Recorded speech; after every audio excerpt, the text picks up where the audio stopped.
Kicked out at 16 with only $20 and a backpack. Now my family wants to move into my house. I was 16, the night my mother chose her boyfriend over me. And 11 years later, she called not to apologize, not to ask how I was, but to ask if she and that same man could live in my house. I grew up in a small town called Hollow Creek, the kind of place where the same 3 cop cars drove in circles and gossip traveled faster than the bus. We lived in Unit 2B of a decaying apartment building, beige walls stained with age, the faint smell of fried oil permanently soaked into the carpet. My mom, Tanya, worked at Dale's Grocery, 12-hour shifts on her feet, cashier by day, stocker by night.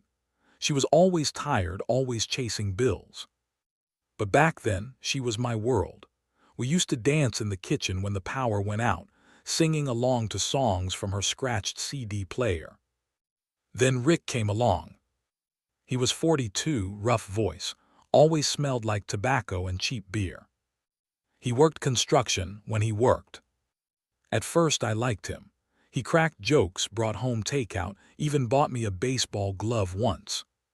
But that was before he moved in. Before his beer bottles multiplied. Before the yelling started. By the time I was 16, I had a job bussing tables at Miller's Diner, greasy food, rude customers, but it paid enough to buy school lunches and a phone plan. That night, I worked a double shift because someone called out. I texted Mom at 6:15.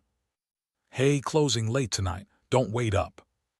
She replied, "Okay, be safe." When I got home around 9:45, I could hear the TV before I even opened the door, some game show blaring through the thin walls.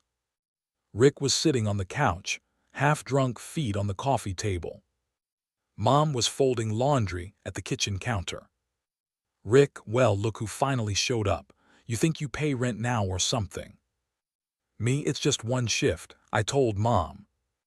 "Rick, you didn't tell me." "Mom, Rick, please." "Rick, nah, kid needs to learn some respect."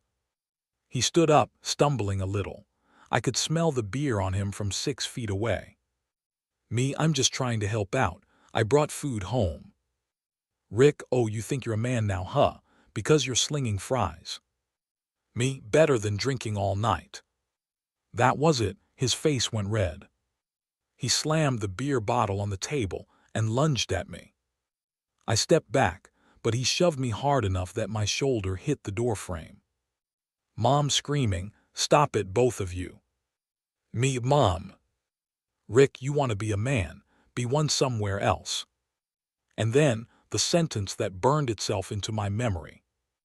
"Mom, maybe stay at a friend's tonight, Alex, just until things calm down." That silence after she said it felt endless. Like my heart had stopped. "Me, you're serious?" "Mom, I just need peace tonight." Rick grinning, "Door's right there, champ." I packed my backpack, 3 shirts, a toothbrush, a charger, and my diner uniform. As I left, I heard Rick say behind me, "Don't expect him back anytime soon." And Mom didn't answer. That first night, I sat on a bench at the Hollow Creek bus station, under a flickering streetlight. The air smelled like rain and engine fumes. I kept checking my phone, hoping she'd call. She didn't. For 2 days, I stayed at my friend Ethan's house, until his parents said I couldn't crash indefinitely. After that, I wandered. Sometimes I'd sneak into the public library and nap in the far corner. Other nights, I'd sit behind the 24-hour laundromat, where the dryers blew warm air through the vents. I was hungry most of the time. I'd stretch a bag of chips over 2 days. I'd shower at the YMCA using a 3-day free pass. I used fake emails to keep renewing it. Still, I went to school every day. I'd sit in class pretending everything was normal while my stomach growled. No one ever asked. No one ever noticed. One night at the diner, a man in a gray overcoat left a note with his tip. It said, "You've got potential. If you ever need honest work, stop by Collins Books, Main Street. His name was Mr. Henry Collins, 55, widowed, ran a dusty old bookstore nobody visited anymore. I went there the next morning before school. He smiled when he saw me and said, "Didn't think you'd actually show up. You're hired." He paid me $8 an hour under the table, cash in a small envelope every Friday. The work was quiet, stacking books, wiping shelves, and listening to the radio. But in that silence, something inside me began to heal. Sometimes he'd talk to me about his late wife, or about books I'd never heard of. He gave me a copy of The Count of Monte Cristo and said, "It's about a man who loses everything and still wins in the end. Sounds like your story, doesn't it?" I read that book 3 times that year. By 18, I'd saved enough to rent a single room above an auto repair shop. The walls were thin, the radiator clanged all night, and my bed was a second-hand mattress I dragged up 2 flights of stairs. But it was mine, my space, my freedom. With a real address, I applied for community college. I took computer science because it felt like a way out, something that could change my life. It did. For years, I juggled 2 jobs, mornings at the bookstore, nights at a grocery store.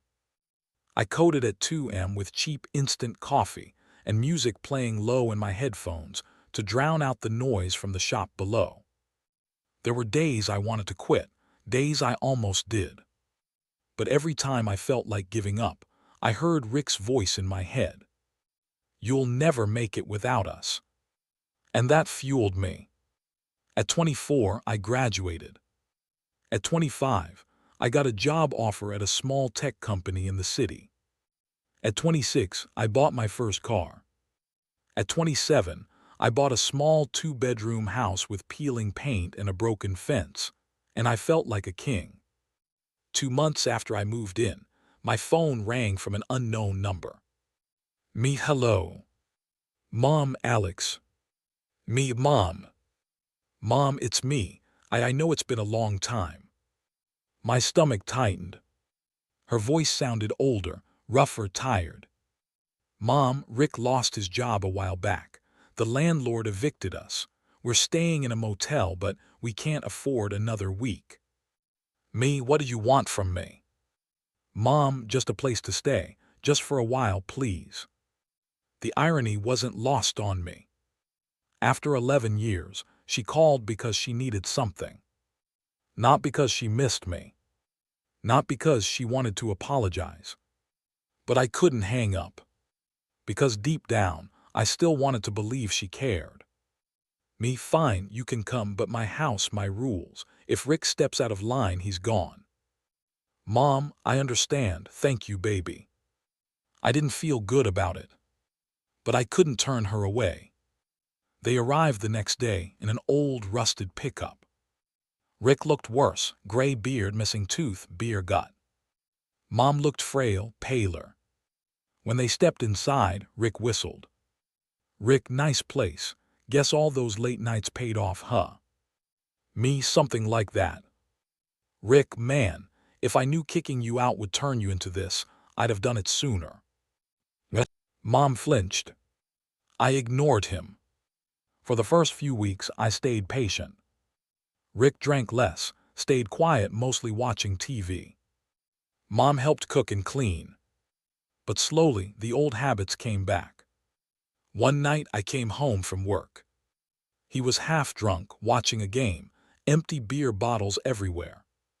He looked at me and said, "You think you're better than me now? Look at this fancy life. Look at your mom cleaning up after you.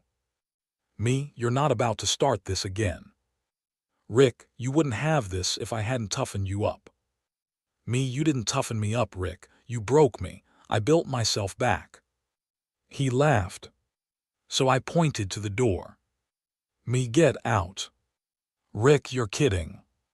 "Me, not this time. You're done here." He left, muttering curses. That night, for the first time, I slept peacefully in my own house. After Rick left, Mom barely spoke for 2 days. Then while we were washing dishes, she said quietly, "I never forgave myself for that night. You were a kid, and I chose a man over my own son." "Me, you did." "Mom, I was scared to be alone. I thought I was protecting you from another broken home, but I made it worse." "Me, I just wanted you to fight for me." She cried, really cried. The kind that shakes your shoulders and leaves you breathless. And I cried too. Because after all the years of pain, that was the first honest moment we'd ever shared. Over time, she changed. She found work at a thrift store, joined a local support group, and even started therapy. For the first time in my life, I saw my mom trying. Not for Rick, not for survival, but for herself. One night, I wrote about my experience on Reddit, mostly to vent. The title was, "My Mom Kicked Me Out at 16. 11 years later, she's asking to move in." I poured my heart out, every painful detail. The post went viral. Thousands of people commented, some angry, some crying, some sharing their own stories. YouTube channels started narrating it. TikTok creators did dramatic readings. Twitter threads dissected every decision.